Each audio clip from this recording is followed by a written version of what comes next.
And now it came to pass that Zeniff conferred the kingdom upon Noah, one of his sons. Therefore Noah began to reign in his stead, and he did not walk in the ways of his father. For behold, he did not keep the commandments of God, and he had many wives and concubines. And he did cause his people to commit sin, and do that which was abominable in the sight of the Lord. And he laid a tax of 1/5 part of all they possessed. And all this did he take to support himself, and his wives, and his concubines.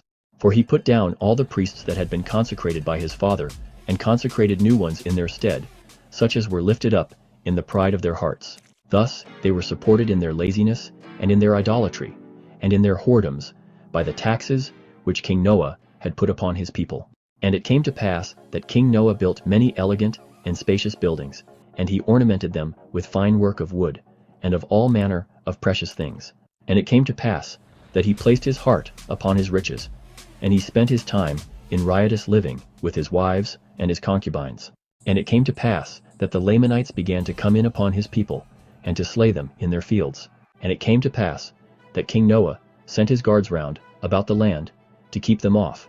But he did not send a sufficient number, and the Lamanites came upon them, and killed them, and drove many of their flocks out of the land. Thus the Lamanites began to destroy them, and to exercise their hatred upon them.